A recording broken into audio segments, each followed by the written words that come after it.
Buenas y bienvenidos al podcast de Joaquín Puerma Endocrino, el podcast que tratará de tu salud y que intentará hacer que cada día estés un poquito mejor. También conocido como el podcast nuevo de Cuida tus hormonas. Últimamente estoy cambiando el nombre, cambiando la portada y espero que os guste bastante.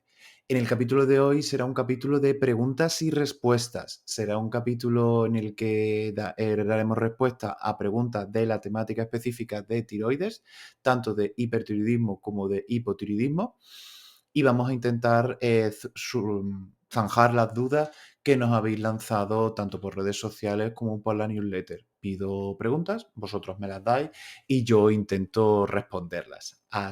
Los temas que vamos a hablar es de qué es la enfermedad autoinmune, métodos para intentar reducir los anticuerpos, qué agua es buena para hipotiroidismo, intentaré zanjar esa pregunta tan extraña que me habéis mandado, y alguna suplementación que sea válida para el tiroides. Entonces, empezamos ya, vamos a ir poco a poco y vamos a intentar resolver las preguntas con un tono más distendido, porque no quiero que esto sea una charla magistral y realmente que se pueda aprender exactamente. La primera pregunta es, ¿qué es exactamente la enfermedad tiroidea autoinmune? Las enfermedades autoinmunes es la situación en la que nuestro cuerpo identifica a X estructuras de nuestro organismo como extrañas. Entonces produce anticuerpos, que son unas proteínas que están dirigidas contra sustancias que nuestro cuerpo interpreta como negativas, para que se ataquen, se inflamen y se infiltren y ayuden al resto de células del sistema inmune a destruirlas. En la patología del espectro autoinmune, por error, se ataca a una estructura propia de nuestro organismo. En el caso de la enfermedad tiroidea autoinmune, pues realmente sería el tiroides, o una proteína tiroidea o una enzima tiroidea, según qué tipo, o receptores de la hormona TSH. Hay diferentes tipos de anticuerpos, están los anti-TPO y los anti-TG, que muchas veces acaban produciendo hipotiroidismo, y los receptores contra los antirreceptores de la TSH, que serían los TSI, que serían los que podrían provocar la enfermedad de Graves-Pascal.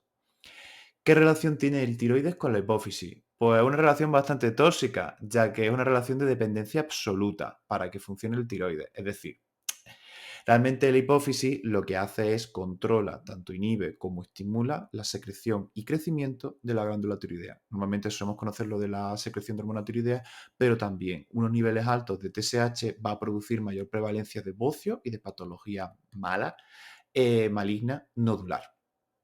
Es decir, la secreción tiroidea está regulada por las diversas glándulas, es decir, diversas glándulas del eje hipotálamo hipofisario, porque el hipófisis no es la jefa absoluta, sino que sería el hipotálamo, que es una estructura que está un poquito por encima. Imaginaos todo esto como si fuese una escalera. Arriba del todo tenemos el hipotálamo, que secreta una hormona llamada TRH, con R, no confundir con TSH, porque tiene la R, que es la release de la TSH.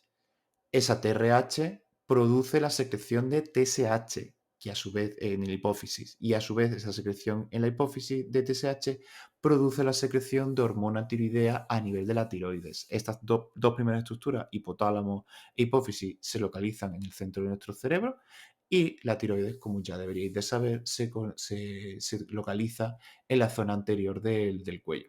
Las hormonas tiroideas posteriormente pues hacen su función a lo largo de todo el organismo. Cuando digo estimular, también puede decir inhibir. Cuando hay un exceso de hormona tiroidea, la TSH intenta reduce, o la hipófisis reduce la secreción de la TSH intentando disminuir la secreción. Lo único que pasa es que muchas veces en patología, tipo por ejemplo enfermedad de Graves, nódulos autónomos que funcionan más de la cuenta, pues realmente el estímulo de inhibición pues no acaba siendo suficiente y se acaba produciendo patología. Por eso cuando hay casos de hipertiroidismo, la TSH está baja, y cuando hay casos de hipotiroidismo, la TSH está alta, porque está pidiendo un poco más de hormona tiroidea, y es su forma. Es un intento de nuestra glándula de volver al equilibrio. Nuestro cuerpo siempre va a intentar volver al equilibrio, a no ser que tenga enfermedad o a no ser que tenga un estímulo que esté por encima de los mecanismos de equilibrio. O por ejemplo, podría ser una mala alimentación, o un veneno, o una agresión, o una infección grave. ¿Es importante conocer la causa del hipotiroidismo? Muchas veces nos acaban diciendo, ¿para qué? Si ya tienes el hipotiroidismo, pues realmente te da un poco igual saber tu causa. Y realmente esto no es así. El hipotiroidismo puede tener diferentes causas, desde factores genéticos a desencadenantes ambientales como una infección, periodo intenso de estrés, un embarazo. Pero lo que es saber las causas, hay varios tipos.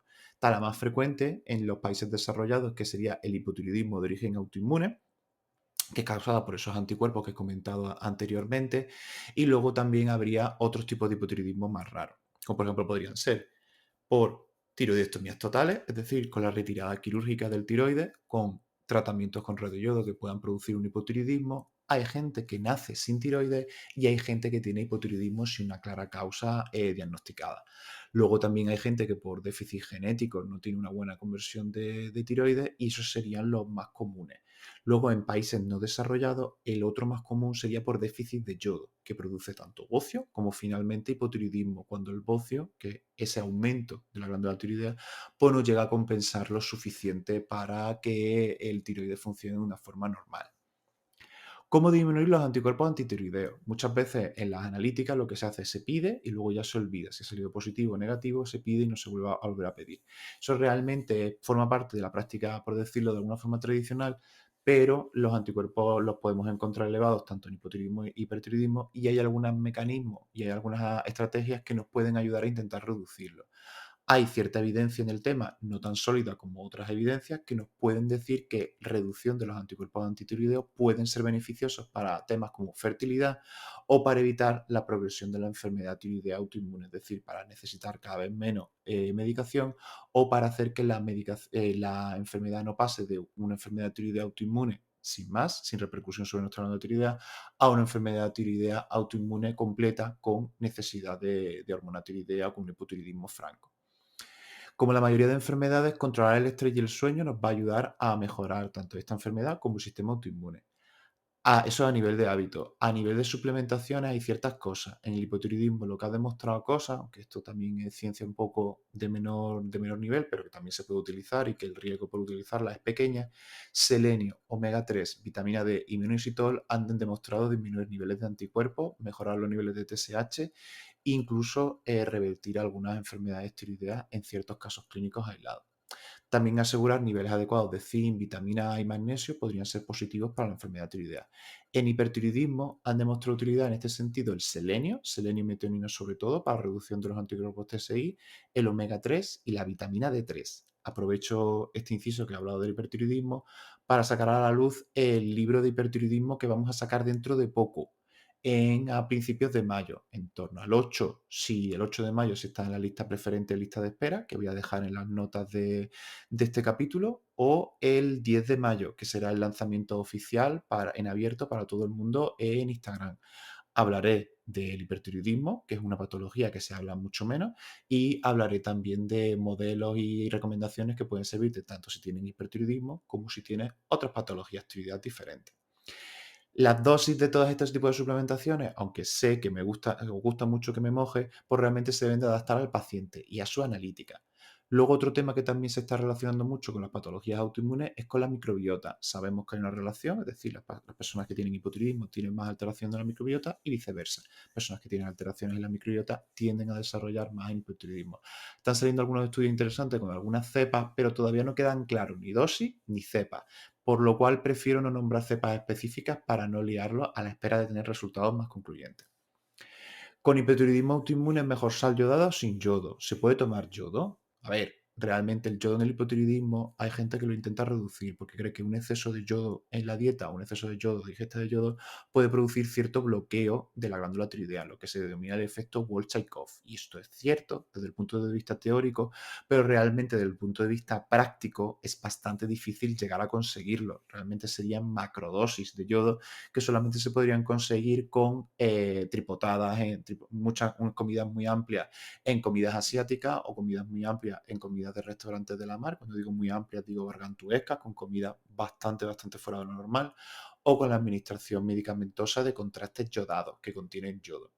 Realmente el yodo en el hipotiroidismo sería necesario, pero se puede recibir a través de la dieta, tanto con la sal yodada, porque la necesidad de ingesta de yodo es de 150 en un adulto normal, aunque en el embarazo y en la lactancia se necesitan dosis mayores. Con la ingesta de yodo y con la ingesta de 2 3 productos del mar a la semana, estas cantidades suelen estar cubiertas. Hay personas o hay zonas que necesitan un poquito más, pero eso también es algo bastante individualizada. Si la ingesta de yodo es deficitaria, se puede producir tanto bocio como hipotiroidismo. Hace años se vio que en Europa y sobre todo en España la ingesta de yodo no cubría las necesidades diarias y por eso se decidió utilizar estrategias como por ejemplo la fortificación de yodo en la sal. ¿Qué otros alimentos son ricos en yodo? Lácteos, pescados, huevos, algunos panes y la polémica sal yodada. Respecto a la sal yodada, hay otra sal con yodo, que es la sal rosa del Himalaya. Respecto a esa, aparte de ser rosita y ser bastante mona, pues realmente no hay mucha diferencia con la sal yodada normal. Y si no queremos tener una dieta que tenga cosas muy específicas o no tenemos necesidad de tener alimentos muy especiales para sentirnos especiales, pues realmente la diferencia entre la sal rosa del Himalaya y la sal yodada es muy pequeña. La composición es casi del 98-99% equivalente y los oligoelementos tan cacareados que tiene la sal rosa del Himalaya, pues no son tan relevantes o se pueden utilizar en otros, se pueden obtener en otros alimentos más llevables en una dieta y de un precio y una economía bastante menor. Así que realmente respecto a la sal rosa del Himalaya, yo no le meto tanta caña y tampoco creo que sea necesario. ¿Pueden afectar las alteraciones tiroideas a la producción de leche materna? Que es una pregunta que me hacéis mucho. Sí, pueden afectarlo tanto en el hipotiroidismo como en el hipertiroidismo. En el hipotiroidismo puede causar una agalactia, que es la palabra médica para la baja producción de leche, que se produce por la disminución de cierto tipo de hormonas y por una menor respuesta al estímulo de succión del bebé. Es decir, que a menor hormona tiroidea, menor producción de leche. La composición nutricional de la leche materna en mujeres con hipotiroidismo es diferente. Hay mayor número de grasa que de otros tipos de macronutrientes, aunque esto posteriormente no se ha visto relacionado con peores resultados para el bebé. En el hipertiroidismo también vemos que hay una menor producción de leche, pero esto es debido a una disminución de la hormona prolactina, que es la hormona que estimula la síntesis de leche materna.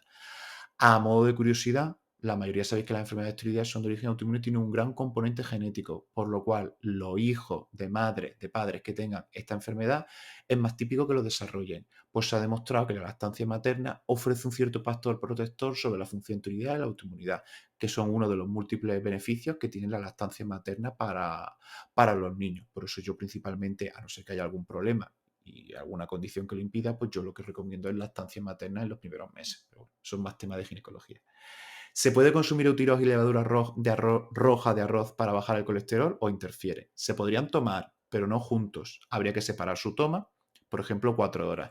El eutirox por la mañana en ayunas y la levadura de arroz rojo, sobre todo en la cena, porque los medicamentos hipolipemiantes suelen hacer más efecto por la noche, por el ciclo del cortisol y por el ciclo del colesterol, que nos ayuda a disminuirlo mucho mejor. De todos modos, quiero recordaros que estos suplementos no son inocuos, que tenéis que consultar con su médico su toma. La levadura roja de arroz no está exenta de efectos adversos, aunque tenga mejor prensa que la estatina, sobre todo la simvastatina y la torvastatina. Muchos pacientes prefieren tomar este suplemento antes que la estatina porque se supone que disminuyen el colesterol, pero tienen menos efectos secundarios. Pero realmente levadura de arroz rojo contiene muchas sustancias y muchos productos similares que estatinas de pequeña potencia, como por ejemplo la fluvastatina, que entre los médicos se llamaba flojastatina porque realmente no tenía mucha potencia. Al final, cuando un médico te pide un fármaco, pues tienes que hacer un control y un seguimiento, y si sube alguna complicación, pues te la podemos controlar. Con estos suplementos de levadura de rojo, no hay ningún, como es de venta libre, no hay ningún seguimiento, podemos caer en la idea de que son inocuos y podemos tener efectos secundarios, ya que los productos de herboristería también tienen problemas asociados de problemas de hígado y tal, que no están totalmente exentos. Desde el punto de vista médico, la levadura de arroz rojo ha demostrado que puede disminuir las cifras de colesterol, pero los estudios no demuestran que sean útiles para disminuir el riesgo de infarto y de ictus, por lo cual cuidado si tenéis más factores de riesgo asociados a la hipercolesterolemia. Alguien de vuestra familia ha tenido un infarto o un ictus y desde luego si habéis tenido algún evento cardiovascular mayor, pues realmente no os recomiendo levadura de arroz rojo para nada. ¿Cómo abordar una TSH suprimida pero con hormonas T4 y T3, T4 y T3 en rango? Lo que tú estás preguntando, lo que el oyente estaba preguntando, el lector estaba preguntando, estaba preguntando cómo abordar un hipertiroidismo subclínico. Esto lo trato en el libro de hipertiroidismo subclínico que vamos a sacar el 8 y el 10 de mayo si estás en la lista de espera, o el 10 de mayo si estás en general atento a mis redes. Hablo de ello, tengo un capítulo y lo trato.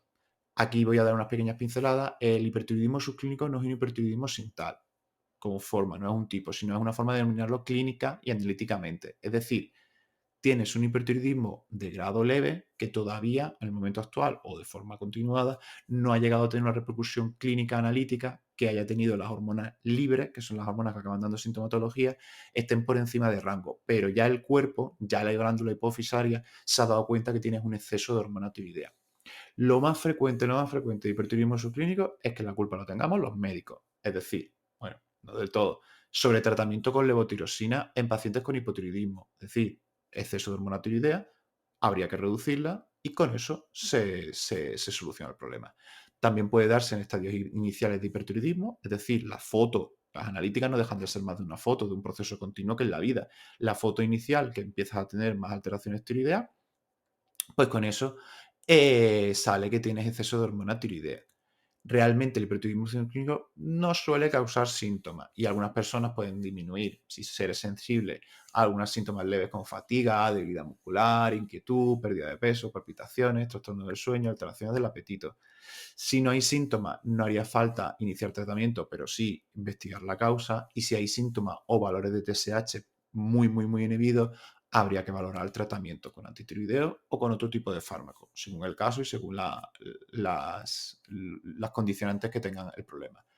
Hay que ver que si tienes pocio, por si tienes eso, hay que ver que si tienes problemas cardíacos, hay que ver que puedas tener problemas y eso puede afectar a la calcificación ósea. Así que hay que tener una antibiolización y un tratamiento en consultas médicas que están abiertas en mi caso de forma online, tanto consultas videollamadas como consultas por email. Pongo aquí el inciso publicitario. ¿Qué agua es mejor beber con hipotiroidismo de Hashimoto? Me he comprado una jarra que filtra y que alcaliniza. Esto quizá va a ser una opinión quizá poco popular, pero no hay ninguna agua que sea mejor o peor para el hipotiroidismo, o al menos que yo haya podido leer. El agua es agua y tenemos que centrar nuestro esfuerzo tenemos que centrar nuestro esfuerzo más que en el agua en mil aspectos nutricionales que mejorar, que trabajar, que mejorar. El agua es una cosa muy sencilla porque nos venden gadgets, nos venden aparatos, nos venden cosas que nos lo hacen mejor y ahí tenemos una sensación de control, una sensación de que estamos controlando nuestra dieta, pero que realmente no es tan importante. Hay aguas más duras, hay aguas menos duras, pero esto alejándonos un poco de lo que es la minimización débil o la minimización tal, no tiene tanta relevancia como nos pueden dejar a entender la gente que vende este tipo de productos. Otro tema diferente es los disruptores endocrinos, pero que eso es otro melón y que puede estar aplicado a toda la población, tengas o no hipotiroidismo.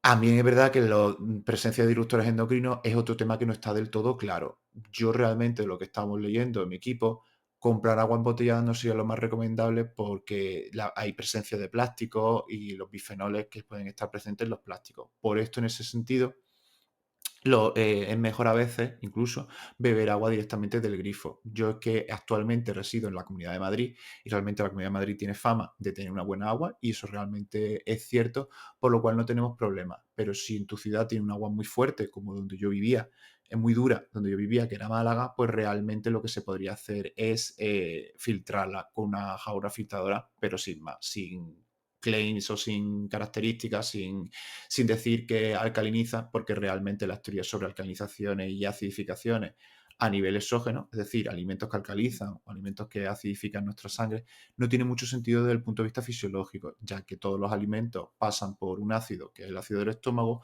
y posteriormente el pH en nuestro organismo se regula por el sistema tapón, que es un sistema que está en la sangre, los riñones y los pulmones. Así que los alimentos que alcalinizan y las cosas que acidifican nuestro son teorías totalmente científicas que no tienen mucho contenido, ni mucho contexto, ni mucha evidencia por detrás. Y realmente casi siempre acaban siendo cosas que te quieren hacer sacar tu dinero. Y acaban siendo un poco ridículos si lo miras un poco raro, porque salía un alimento que tenía un pH de 19 y eso no existe. ¿En qué dosis se utiliza el inositol? Lo primero, hay que aclarar que el inositol no es para todo el mundo y no todo el mundo tiene que por qué saberlo. El inositol es un compuesto perteneciente al grupo de la vitamina B que puede presentarse en dos formas, en la forma de inositol y en la forma de D-chiroinositol. El efecto más conocido para el inositol es que mejora la sensibilidad a la insulina, por eso se utiliza mucho en alteraciones como el síndrome ovario poliquístico. Se puede utilizar en vez de la metformina y se puede utilizar en vez de los anticonceptivos y ayuda a regularizar el ciclo y ayuda a reducir los andrógenos de una forma que no sea un suplemento muy antiandrogénico. Sí que es verdad que la clínica de hiperandrogenismo ayuda bastante. Pero en el caso de las alteraciones tiroideas, eso no nos interesa. Realmente el minoxidil actúa porque se sustituye por ciertas sustancias, porque es precursora de ciertas enzimas o de ciertas sustancias que actúan como mensajeros en la cadena enzimática, en la cadena de reacciones químicas que ayudan a fabricar mejor o a sintetizar las hormonas tiroideas.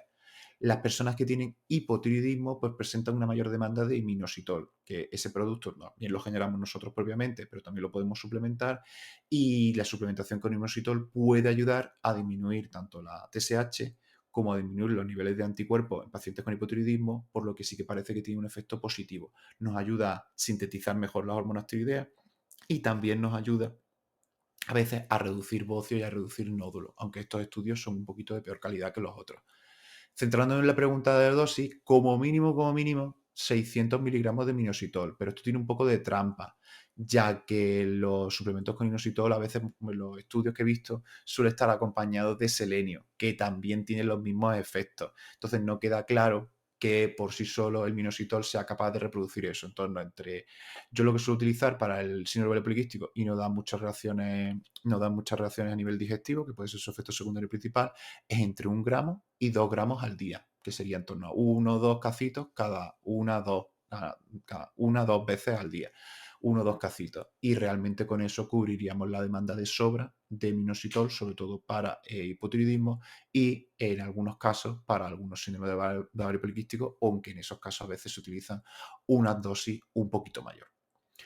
Pues estas serían todas las preguntas que he intentado seleccionar. Sí que es verdad que me habéis enviado más, que me habéis mandado más preguntas y la verdad es que estas son las más interesantes y sobre todo las más generalistas, porque no me gusta mucho en estos capítulos contestar preguntas muy directas sobre X número de analítica, porque realmente no creo que sea de interés general para la audiencia. Sí que para las personas sí que a lo mejor sí que va bien, pero para la audiencia en general no es tan interesante. Espero que os hayan gustado todo este tipo de preguntas, sobre todo las respuestas que yo he podido dar. Me gustaría cualquier comentario, cualquier cosa que me digáis, como por ejemplo si se oye bien, si me explico bien, si me paso de médico, de terminología médica, si me paso de técnico, si me paso de ir demasiado rápido. Todos esos comentarios os prometo que los leo, como por ejemplo un capítulo que hice de fertilidad, que la calidad del audio la verdad que era bastante mala, pues realmente os agradezco mucho que me lo digáis e intenté mejorarlo. Incluso voy a intentar a ver si puedo llamarla para hacerlo de nuevo, que la verdad es que fue un capítulo bastante interesante y por calidad técnica de los micros que utilizábamos en esa época, pues realmente no hace justicia. Y estoy pendiente de todos los comentarios, de todos los me gustas, tanto en reproductores de podcast como los comentarios de YouTube.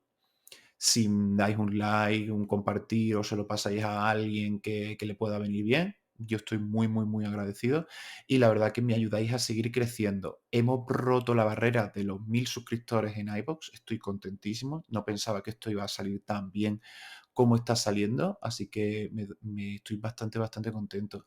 Espero que la semana que viene nos veamos con un capítulo también bastante, bastante especial, sobre todo para los suscriptores de YouTube, ya que creo que va a ser un video podcasting especial, formato entrevista con escenarios chulos.